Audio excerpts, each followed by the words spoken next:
Good evening, everybody. Jack here with you, and I'm going to do a Thursday update because yesterday I got waylaid by time and didn't meet it up with you. And then we've got the holiday weekend coming up, and this is going to be a weekend, the first holiday where COVID is relaxed, and we're heading into that June 1st date, et cetera, et cetera. So I think people are going to be preoccupied. So I'm not going to do an update tomorrow or Monday. So after tonight, my next update will be next Wednesday, okay? Unless something happens, I'll update you. But just wanted to get that out, and I'll remind you at the end as well. I want to start with, plus today we had Secretary of State Benson in the Oversight Committee, and it was rather humorous to start. We wait 10:30. The chair, Steve Johnson, gavelled in. Then we had to go at ease because Secretary Benson was running behind, and she was there within 5 minutes, something like that. Anyway, so we get back, and we were joking that with the appointment system at the Secretary of State, it was rather humorous that the Secretary of State was late for her appointment. But it was an interesting conversation. Now, just so you know, the ground rules we're only talking the current Secretary of State office closure for licenses and the motor vehicle type things, not other issues. That we were focused on this today. And I thought Secretary Benson did a nice job. She was well prepared. I thought she had a reasoned approach to what she's trying to do. I don't necessarily agree with all of it, but again, I try to be fair. I could come on here and just scream and holler. I have many issues with Secretary of State Jocelyn Benson and some of the things she's done and plans to do. But on this specific issue, again, I thought her situation was reasoned. I didn't necessarily agree with it completely. Her comment is we are slowly working away to the point where people don't have to even come into the Secretary of State's office. We're in a transition period where more and more it was, 78% of the people were coming into offices as of, things were down to like 40, and then they can go on the online and kiosks and things like that. So I get what she's trying to do, and I'm not necessarily opposed to it. She says it's more efficient to have, in a perfect world, it's more efficient to have an appointment because now you can be there and that's when you can go. Her issue with, you can call it 8 and noon for appointments being released that day. Sounds good in theory, but they go so fast. So there's still issues here. Please don't hear me saying that I'm all sunny and roses on what she's doing, but I'm just trying to be straightforward in the discussion. The other thing she kept saying was, I said, okay.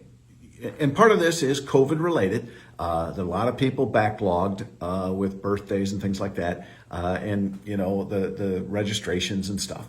So I get it. There is a COVID factor to this, a hangover effect, if you will.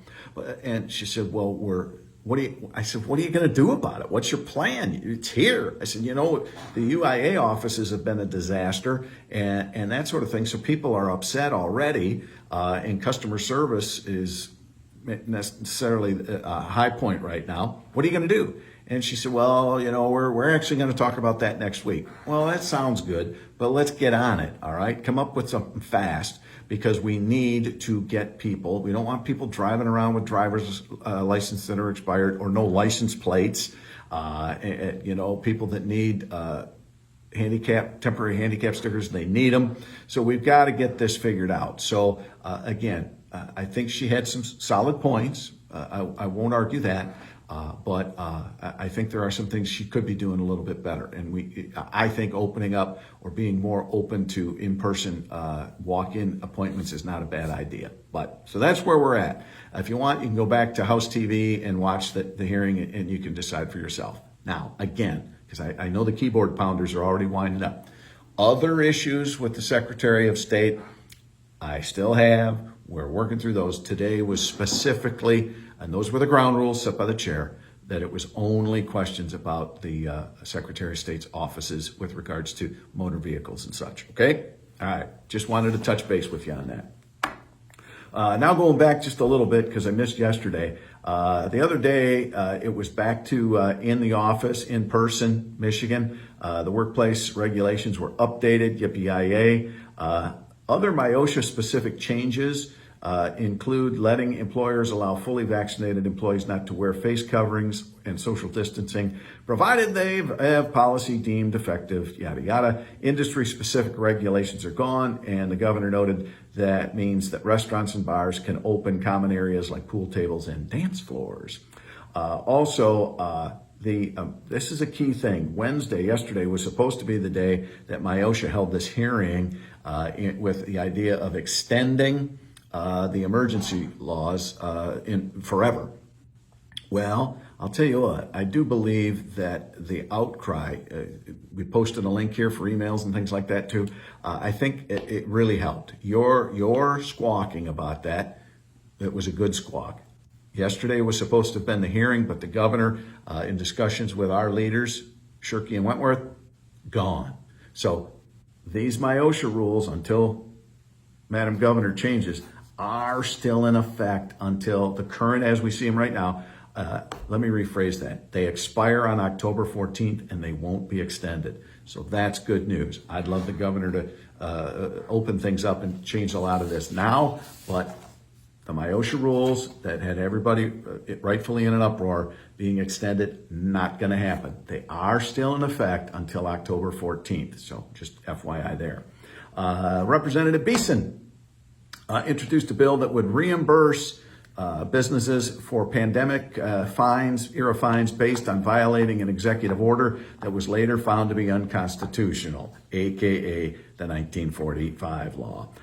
So I think we passed it out of the House. It'll go to the Senate. More than likely, it won't be signed by the governor, but you never know. So again, just to update you too from where we're at, the governor and Speaker Wentworth, Senate Majority Leader Shirkey, they have had a meeting. There was some agreements, but they're still jockeying because the governor, she's slippery. Oh yeah, we've got this great agreement. Well, that agreement isn't 100% yet because we want certain metrics like opening the state up, getting things done before we fully give on things. So I want you to know that deal is in place, and I'm glad, I should say, the agreement to have an agreement is in place, and we're moving forward in a frame of trust but verify. So things could change, and knowing our governor and how she makes crazy decisions, this could all fall apart. But I'm hopeful that we're moving forward. At least there's discussions. Budget talks are continuing. So I know some people have written me or called me and saying, Jack, we got to do this differently in the budget. It's negotiation time. So if you go back a couple of 3 weeks, I said, look, it's negotiations. You got the House version, the Senate version. The governor's going to be telling us what she wants. So don't keep your powder dry. Let's see what happens with the negotiations. Everybody kind of sets their level, and then the discussions happen. So hang in there. All right, I'll keep you updated. So I'm going to take tomorrow off. Enjoy the holiday, of course, Memorial Day. Remember those who gave all. We have lots of holidays, and I love my veterans. We have lots of holidays to celebrate veterans, but this is the day we remember those that gave all in the defense. They used their breast as a barricade against our nation's foes. All right, so Memorial Day. All those who lost one to the line of service, I salute you and thank you for your sacrifice as well. All right. Talk to you next Wednesday, unless something happens, which hopefully I hope doesn't. Take care. Good night.